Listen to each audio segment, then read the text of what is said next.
Hoje eu quero falar com vocês sobre um assunto que vira e mexe quando eu vou dar uma olhada nas mensagens que chegam no meu Instagram, eu vejo pessoas que estão ali quase que de forma, acredito que inocente, né? Mas inocente aqui no sentido talvez por não entender como fazer, mas essas pessoas acabam me pedindo ajuda e tem pessoas que pedem, pelo amor de Deus, uma forma de serem ajudadas. E obviamente que eu não vou conseguir atender todas as demandas e todas as pessoas que me enviam mensagens. Então, por isso, eu decidi criar esse vídeo hoje, gravar para vocês, explicando algumas coisas relacionadas à vida íntima com Deus e também da questão do pecado, da tentação e de quando as quedas acontecem. Como que nós lidamos, né, com essas questões quando elas se tornam quase que parte vivencial, elas estão se tornando mais constante do que nós gostaríamos que fosse. E não se esqueça de deixar aqui o seu comentário, o seu like, compartilhe com as pessoas, ativa o sininho, porque assim você me ajuda a fazer com que o conteúdo chegue a mais pessoas. Por isso, como base aqui, eu quero deixar um texto para a gente fazer umas reflexões, porque eu acredito que aqui a gente vai conseguir pensar um pouco. O texto de Tiago 4, ele vai dizer assim: de onde procede as guerras e briga que há entre vocês? De onde, senão dos prazeres que estão em conflitos dentro de vocês? Vocês cobiçam e nada têm, matam e sentem inveja, mas nada podem obter. Vivem a lutar e fazer guerra.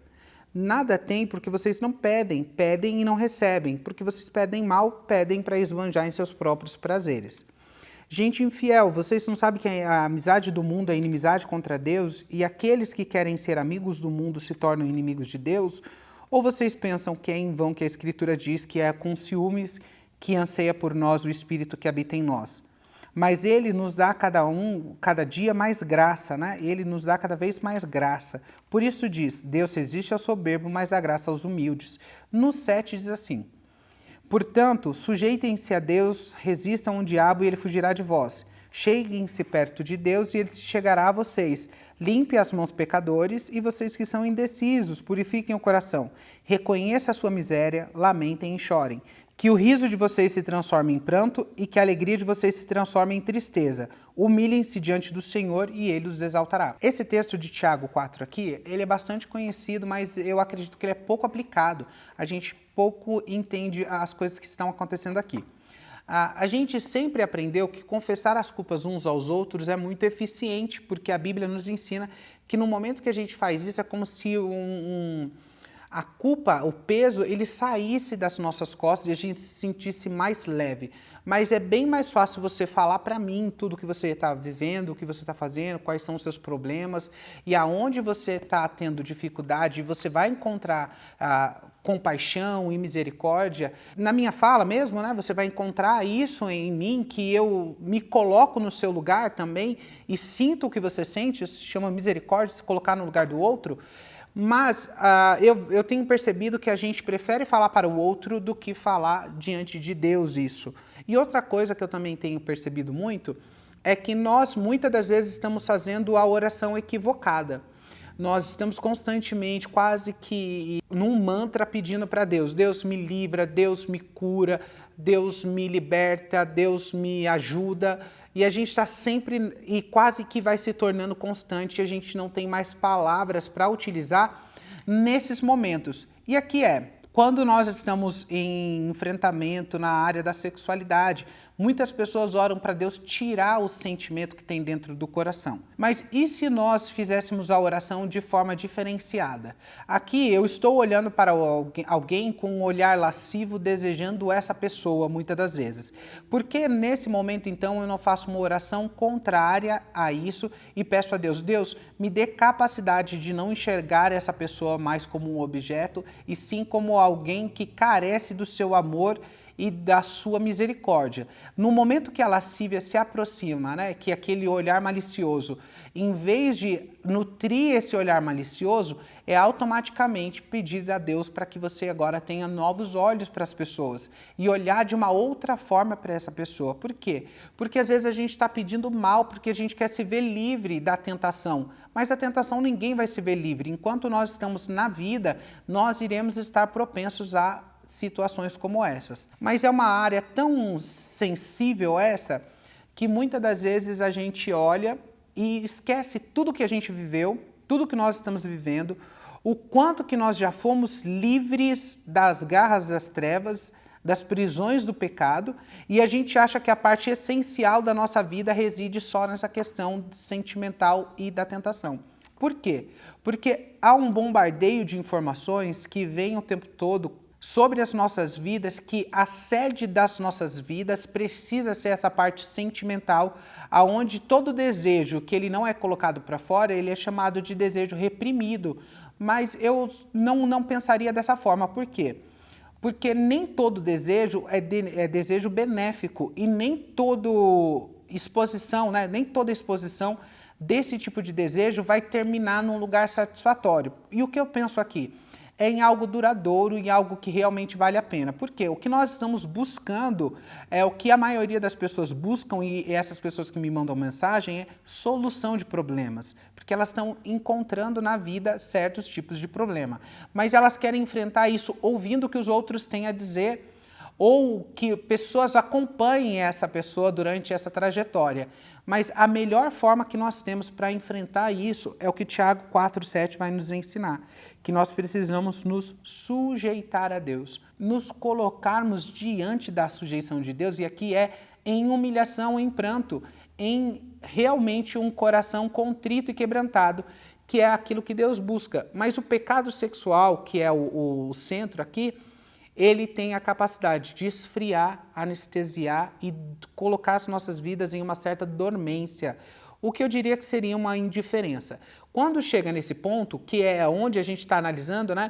Onde eu estou olhando aqui, eu estou dizendo para as pessoas, quando a gente fala que o pecado sexual ele é muito grave, que ele produz morte, é nesse sentido mesmo, ele gera uma indiferença e a pessoa não consegue, então, responder mais. Parece que ela não tem mais força de fazer esse movimento de ir até Deus e parece que Deus não está mais ali, aonde gera falta de fé, aonde gera dúvida, aonde gera ansiedade, aonde gera depressão, pensamentos suicidas e tantas coisas vão acontecendo. Por quê? Porque esse pecado gerou toda essa questão que é o efeito colateral. Então, quando a gente diz para as pessoas, vigie, tome cuidado nessa área, porque você fazer esse caminho de volta, de se humilhar, de se colocar diante de Deus e buscar a Deus para que Ele te auxilie nesse percurso, parece muito cansativo e doloroso, que é ao contrário de quando você vai pedindo ajuda para alguém, porque parece mais rápido e prático. Mas aqui diante de Deus é um processo que você vai passando de sujeição e você vai buscar chegar mais perto de Deus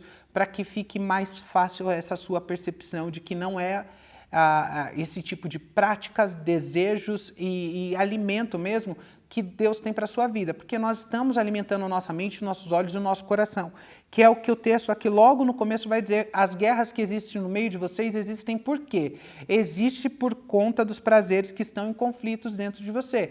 E prazeres aqui tem a ver com aquilo que gera em você satisfação e contentamento, porque é a busca de se contentar com coisas que são temporárias e finitas, quando Deus tem para nos oferecer coisas que são eternas, e isso é o que nós precisamos realmente entender como, aonde está? Eu quero viver momentaneamente coisas que me dão prazer, ou eu entendo que o meu prazer está numa outra realidade?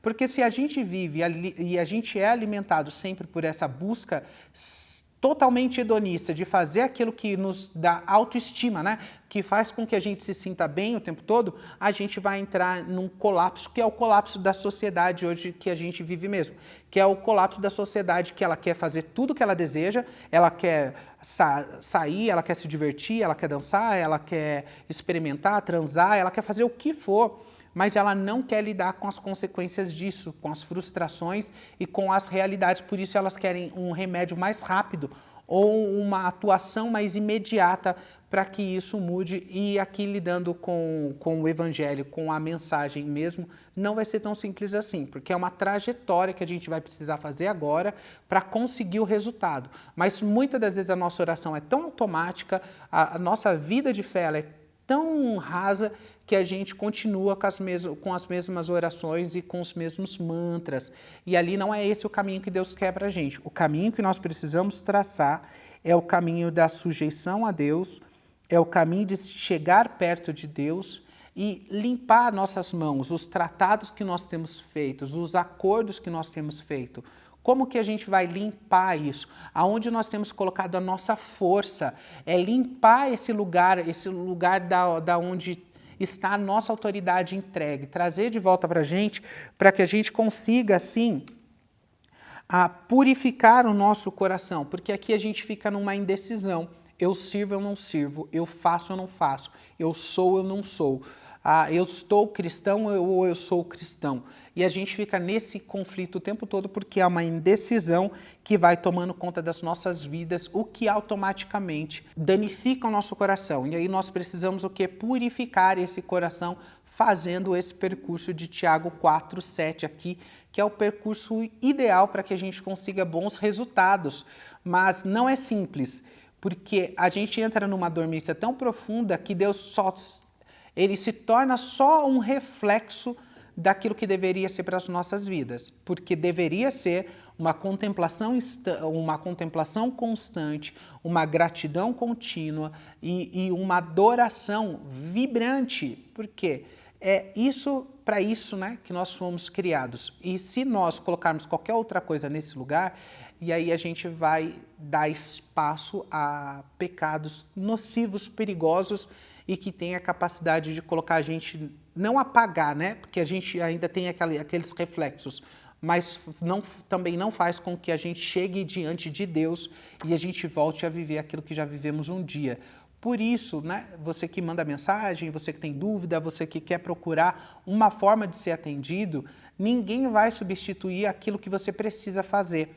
Você precisa tomar para si a responsabilidade e enfrentar o seu maior desafio. E o seu maior desafio é enfrentar a Deus, se sujeitar a Deus, resistir ao diabo para que ele fuja de você. Enquanto isso não ficar claro no seu coração, você ainda vai buscar pessoas para poder te auxiliar. E eu não estou dizendo que as pessoas não possam te auxiliar, mas você precisa olhar para dentro do seu coração e saber o quanto que você tem se colocado numa posição mesmo de enfrentamento às situações, ou quanto que você tem cedido a todas essas pressões e você tem se colocado numa posição de que você merece fazer o que faz, você não consegue porque você é assim mesmo, você não vai conseguir, você decreta essa falência para você, e eu acho que esse é o ponto que grandes pessoas, a maioria das pessoas com problemas voltados em alguma área da sexualidade, elas acabam fazendo, se entregando de uma vez, e eu acho que não é esse o caminho. Você precisa enfrentar mesmo. O tempo que você vai precisar para enfrentar a Deus, que eu digo aqui, é dessa busca em honestidade, com orações sinceras mesmo, com o coração aberto, dizendo para Deus que você faz o que você faz porque você gosta. Quando você for fazer esse tipo de caminho, eu não sei o tempo que ele pode durar. 1 mês, 6 meses, 10 meses, 1 ano, 2 anos, mas é um caminho que necessita de disciplina, então você precisa aplicar necessariamente as disciplinas que vão fazer com que você consiga ter bons resultados. Porque você pode ouvir eu falar do que for, você pode ouvir outras pessoas falarem, mas se você não ouvir e não praticar, e você não exercitar o que nós falamos, com certeza você vai ficar estagnado. E por isso, né, nessa estagnação, é que muitas pessoas estão sofrendo a consequência rebote daqueles momentos de prazeres, que daí é tristeza, angústia, a aflição, muitas das vezes pensamentos suicidas, depressão, por conta dessa realidade. E aqui o meu conselho para vocês é, se permitam, né, que o rosto de vocês, né, que vocês reconheçam a miséria, lamentem, chorem, que é o oposto daquilo que a gente ouve, né? Não, você precisa ser feliz, você precisa crescer, você precisa evoluir, não. Aqui é o oposto. A Bíblia vai dizer pra gente que você precisa se humilhar, você precisa chorar, você precisa transformar a sua alegria em tristeza e se humilhar diante do Senhor e Ele te exaltará. Esse é o meu recado para vocês hoje, né? Siga esses passos, esse caminho, leia esse texto e aplique ele à sua vida que você terá resultados.